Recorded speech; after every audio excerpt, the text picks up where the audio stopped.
Milo Ventimiglia, the famous This Is Us star, has found his new project. The actor who started his career on TV in The Fresh Prince of Bel-Air is now set to headline a new show which will be an adaptation of a hit K-drama series airing soon on the Disney-backed ABC network. With This Is Us coming to an end, you'll be seeing Ventimiglia on your screens again soon. First up, The Company You Keep, what is it about? A night of passion between con man Charlie, played by Milo Ventimiglia, and an undercover CIA officer, Emma, leads to a love between the two protagonists. They're both unknowingly headed on a collision course. While Charlie tries to step up his family business in another con of his venture, Emma gets closer and closer to bringing in the vengeful criminal who's been holding Charlie's family debts in his hands. As the plot thickens, the two are forced to face the lies that they've told to save themselves and their families from a bad ending. The new show is based on My Fellow Citizen, a South Korean television series starring Choi Si-won, Lee Yoo-young, and Kim Min-jung that ran for 36 episodes on KBS2 and aired from April 1st to May 28, 2019. The hit K-drama follows a swindler who almost marries a woman without realizing that she's a detective. The drama is full of odd twists. At one point in the show, a mysterious woman forces him into running for the National Assembly elections. The show is currently up on Netflix, and if you ask us, the comedy series is definitely worth a binge. The show was widely popular in Korea. It was also nominated for the Korea Drama Awards and KBS Drama Awards in various categories. At the 12th Korea Drama Awards, Kim Min-jung won the Top Excellence Award Actress, and at the KBS Drama Awards, Choi Si-won won the Excellence Award for Actor. Now let's talk about Ventimiglia's character in the show. You've seen the Emmy-nominated actor Milo Ventimiglia play the role of a wholesome family man, Jack Pearson, in This Is Us. But in his upcoming show, he'll be returning on screen as a con man, a switch-up we're looking forward to seeing. Not only this,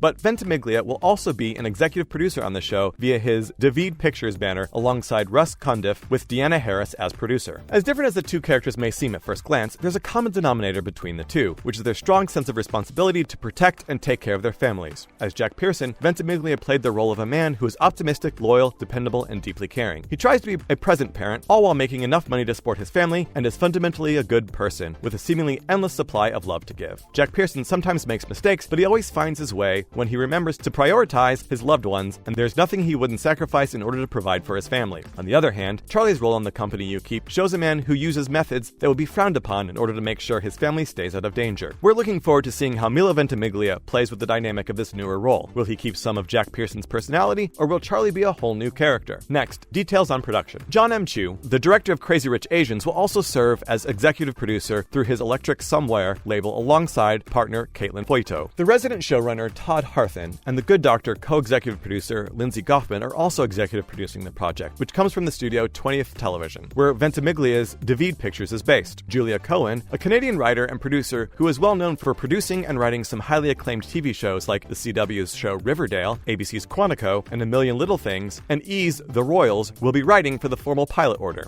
Currently, she's also working as the co-showrunner in the new series Degrassi, which is in the works at HBO Max and due to be released next year. The script for The Company You Keep has been buzzed about for the past couple of months, and it is one of many pilots scheduled for 2022-2023 on the ABC network, but as of now, there aren't any official dates announced on the network. Here's hoping that the show does as well as its original Korean TV series inspiration. Now, Milo Ventimiglia, a fan favorite career. Milo Ventimiglia made his acting debut back in 1995 on The Fresh Prince of Bel-Air, and later he rose to fame as Jess Mariana, a bad boy on Gilmore Girls. Ventimiglia also starred on the hit show Heroes as Peter Petrelli, a hospice nurse turned paramedic in his mid-20s with the power to absorb and mimic the powers of other people with special abilities. He currently stars in NBC's ongoing hit family drama series This Is Us as Jack Pearson, a role that has made him a household name and America's favorite dad. This Is Us is airing its last and final 6th season finale on May 24th, 2022. Ventimiglia has also starred in movies like Rocky Balboa, Pathology, and The Art of Racing in the Rain, and for most of his career, he's been a fan favorite. The Emmy-nominated actor recently filmed a guest starring role on Amazon's The Marvelous Mrs. Maisel and was also reunited with the creator of Gilmore Girls, Sherman Palladino. The Company We Keep will also be Ventimiglia's first venture after his role as Jack Pearson, in which he'll be portraying a relatively darker character. Now some news on Milo Ventimiglia's co-stars. With This Is Us coming to an end, we'll have to say goodbye to the Pearsons soon, but the good news is that the cast isn't going anywhere, since Ventimiglia's co-stars already have a few projects lined up. Mandy Moore, who plays Rebecca Pearson, Jack's wife, doesn't have any acting gigs lined up as of yet, but she will be super busy with new music. She's releasing a new album titled Real Life on May 13th, which is set to hit the road in June for a 26-city North American tour. This will be Moore's first album in more than 10 years. Sterling K. Brown gained critical acclaim and won a few Emmys for his role on This Is Us. The man has quite a few projects in the works, including the sci-fi indie film Honk for For Jesus Save Your Soul, and Biosphere, the former of which is slated to be released theatrically on Peacock on the 2nd of September 2022. Brown is also set to star in the film The Defender, about Scipio Africanus Jones, and executive produced the Hulu series adaptation of the novel Washington Black. During her time on This Is Us, Chrissy Metz branched out into music, film, and screenwriting, where she penned a Kate-centric episode for season 6. At the moment, the actress hasn't announced any new acting projects, but we can expect more from her music in the near future. She told Us Weekly that once This Is Us comes to a close, she's looking forward to releasing an album and going on tour. Metz said that she would never give up on acting, but still wants to focus on a tour after the show ends so that she can have the experience full on. Justin Hartley, who plays Kevin Pearson, has a few Netflix projects in the works, including a comedy film called Senior Year with Rebel Wilson, which is set to be released on May 13th. Hartley will also be starring in the Christmas film The Noel Diary, which is based on the Richard Paul Evans novel of the same name. He will also be starring and executive producing the CBS series The Never Game, which was given a pilot production commitment in September of 2021. So why are so many Americans binge-watching K-dramas? With Netflix pumping so much new content with regard to Korean series and movies, remaking a series like this shows the influence of K-drama and K-culture amongst Americans and what the audience is currently interested in. Back in the time when only TV series Americans were able to consume were all pretty much produced right here in the US, acclaimed shows from other shores, even countries that spoke English, rarely showed up in America, and if they did, it was only sporadically on broadcasting networks like PBS. In the last several years, that's been changing more and more, as British, Canadian, and Australian series arrive here every day, which leads to sites like Hulu bringing in shows that aren't English, like Hatufim, an Israeli show that served as an inspiration for Homeland. America's fascination with all things K can be traced all the way back to the 90s, when the Korean wave called Hallyu shined a light on South Korea's unique pop culture as it traveled all the way from its East Asia home and suddenly swept over much of the globe. There's always talk about diversity in entertainment, and we can all agree on the fact that usually we could use more of it. Engaging with viewpoints different from our own is a necessary exercise to have some semblance of cultural exchange. In watching TV series and movies from other countries, we can imagine what it might be like to live there, even though more often than we realize, many of these stories are truly universal. That's a wrap for this video. Do you think Ventimiglia's new show is going to live up to the popularity of the previous ones he managed to get? Let us know in the comments below, and make sure to give this video a thumbs up and subscribe to our channel for more videos like this. See you in the next one.